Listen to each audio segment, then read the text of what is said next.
Murder He Wrote, written by Nico Tatarovich. Read by Amelia Fox.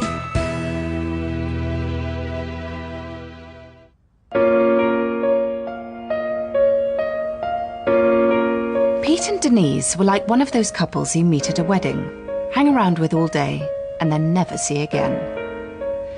Pete had always been a pretty level-headed man, running his plumbing business from his van as he went from job to job, epitomising his profession with a combination of dour apathy and sheer unreliability. Denise, meanwhile, had been feeling downtrodden and frustrated. She waited patiently at home, as was expected, doing the phones and the paperwork. Satisfying, it was not. One morning, she made an announcement at the breakfast table. Pete, we're all of us brimming with untapped potential. The administrative aspects of plumbing are just not allowing me to fully open up to me true self. What you on about? Said Pete, his mouth full of toast. I'm going to become a hypnotherapist, exclaimed Denise. What, you? Who do you think you are, Paul McKenna? He chuckled patronisingly. I might be good at it, insisted Denise. Well, that'd be a change, he snorted, altering the dynamic of their relationship forever in one ignorant stroke.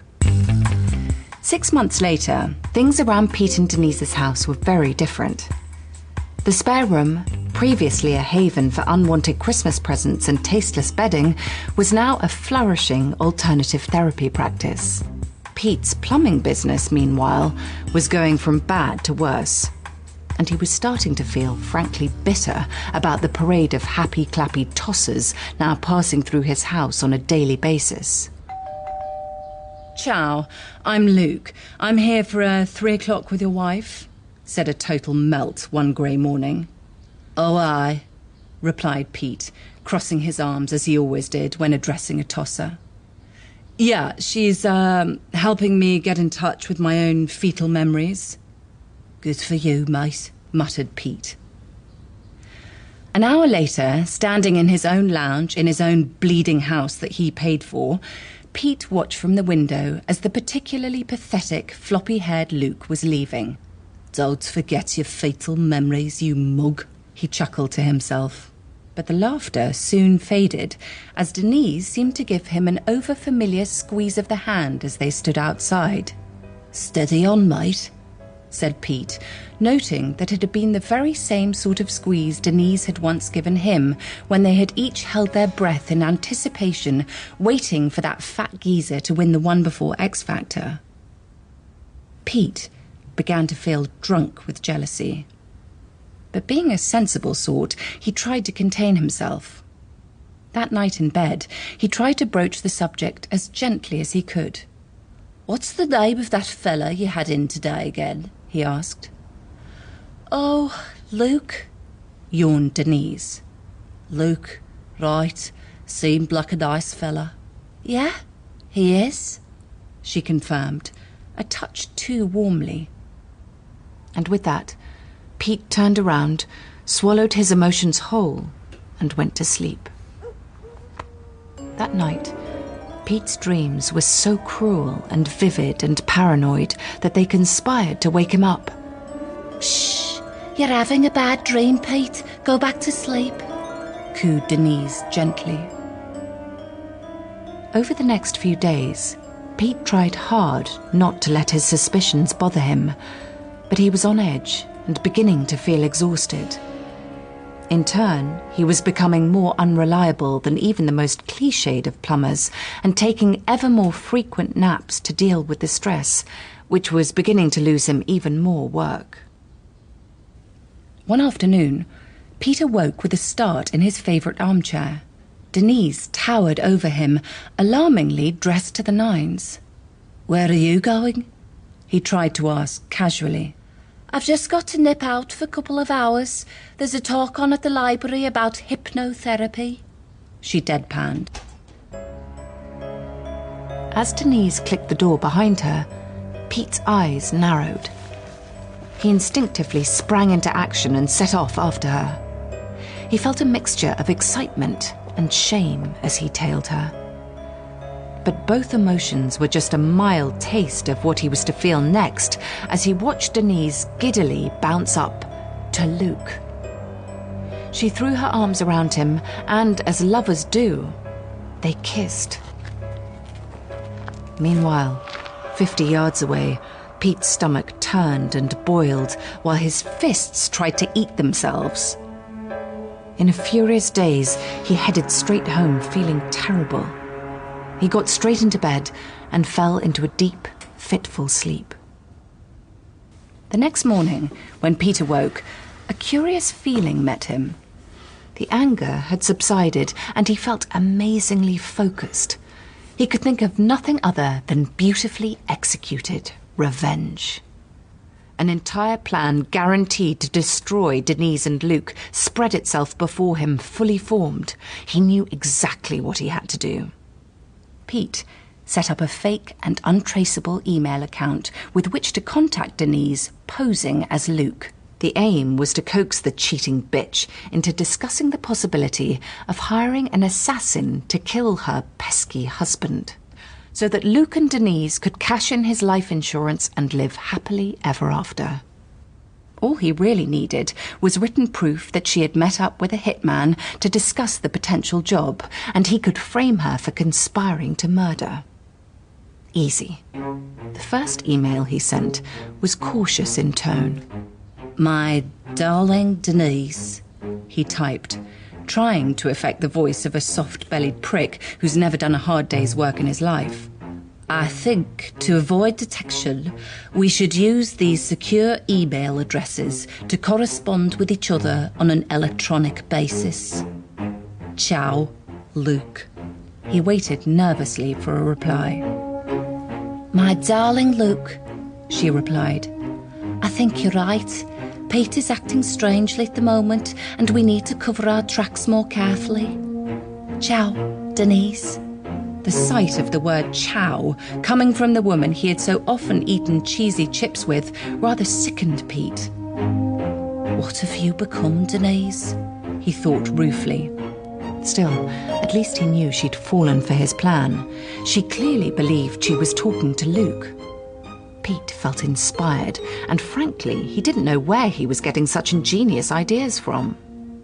Over the next few nights, Pete slowly turned up the intensity of the counterfeit correspondence with his cheating spouse. Affecting Luke's velvet tongue as best as he could, he began suggesting that if they could only get Pete out of the way, the two of them could live happily ever after, shopping in farmers' markets, wearing cashmere, and giving their floppy-haired children stupid names. One morning, feeling brave and alive with hatred, Pete pursed his lips and made his darkest move yet. "What I'm about to say to you must never, ever be discussed by either of us in person, even in our most intimate moments," he typed with some trepidation. "Go on," cried Denise. "I am so desperate to be with you and to end your suffering at the hands of this ignorant ogre you have married that I believe we should consider the option of, oh, please forgive me, eliminating him." Then, with trembling hands, he took a deep breath and hit send. Pete's mind raced like a wild dog. Would she go for it? Had he gone too far? Eventually, desperate and evidently blinded by the love she had been denied for so long, Denise finally agreed to attend a no-obligation meeting with a hitman. Pete waited patiently for news of the meeting. Doubts and insecurities began to circle in his heart, causing his pulse to quicken and his chest bang.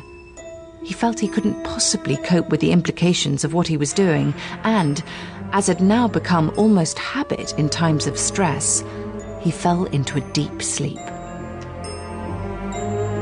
He awoke to the sound of an email alert. Startled, he sat up to read the message. "It's sorted," it announced, rather dryly. Pete suddenly felt more awake. A paranoia crept over him, and he felt as though he wasn't alone. Nevertheless, he made his final move. "Just to be clear, Are you saying that in theory you are happy to proceed with the contract killing of your husband, Pete Ryan Drakefield? He had her now. This was it. He couldn't wait to see her face as they dragged her into the back of a police van. Revenge was surely just seconds away. The reply came swiftly and with a jolly ping. No, replied Denise. I'm saying I've already arranged it. It'll be done tonight. You fucking what? He gasped at the unsympathetic screen, all the blood draining from his face like a disconnected boiler. This was a disaster. This wasn't supposed to happen. This wasn't supposed to happen at all. Just then, the unmistakable sound of movement seemed to come from up the stairs. Pete listened hard. He heard nothing. And then a dull thud. He was here. The killer was in the house. There's been a misunderstanding, shouted Pete. But it was too late. And anyway, hitmen get that sort of thing shouted at them all the time. Slowly, and with requisite cat-like skill, the hitman advanced through the house. The threat of death singed the air. But this was Pete's terrain. He sank himself amongst the coats in the hall and slid a belt from an old Mac. He held his breath, and with his heart in his mouth, waited for the killer to draw level with him. When the moment came, Pete pounced and wrapped the belt around his neck. The strength that had tightened thousands upon thousands of copper pipes soon weakened the intruder, and within a minute he was nothing but a dead man with a plumber's knee in his back. Exhausted, Pete collapsed on top of the corpse and began to drift into an uneasy unconsciousness. As the sound faded, he heard Denise enter the house and calmly dial a number on her phone. Could I have the police, please? My husband has murdered someone. What did she just say? Pete wondered vaguely before falling into a deep, deep sleep. 3 months later, Denise sat opposite Pete in his standard issue grey prison uniform. Pete's face was full of anger. How could you cheat on me, Denise? Oh, I did more than cheat on you, Peter. I'm the reason you're in here. Not that you can ever prove it, she replied. Eh? What you on about? He asked exhaustedly. I found something I love doing, but you couldn't let me enjoy it, could you? Called it a load of bollocks. So every time you went to sleep, I used NLP on you. She smirked. Pete looked blank. It means neuro-linguistic programming, Pete, she explained. Pete still looked blank. I fed thoughts and ideas into your mind. Nothing. Fuck's sake, I brainwashed you, Pete. Pete gasped. No, it can't be true. Yes, I did, Pete. I put the whole plan in your head. Come on. Fake email accounts, bugging devices. You couldn't have come up with that all by yourself, Pete. Now she was enjoying herself. Pete was aghast. What if he killed me? Then what? Well, either way, I win, Pete. Because it was you that arranged it all. See? Pete sat there, dumbstruck, his freedom firmly behind him. So tell me now, Peter, do you still think hypnotherapy is just a load of bollocks? As he refocused, he watched Denise walking away. She seemed happy. Later that evening, cuddled up with Luke, it occurred to her that she wanted to feel this way forever and ever. Valued and respected, and of course, in absolute control. Everything all right, Luke? She asked her new lover, sensing a certain discomfort. Yeah, I'm just thinking, a lot has happened, and maybe we should just not rush headlong into anything too... Shh, said Denise. Try and get some sleep. I promise everything will look better in the morning.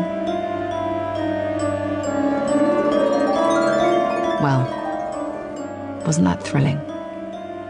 I suppose it brings home the importance of not underestimating the woman you love, especially if she's become unhinged as a result of years of emotional neglect.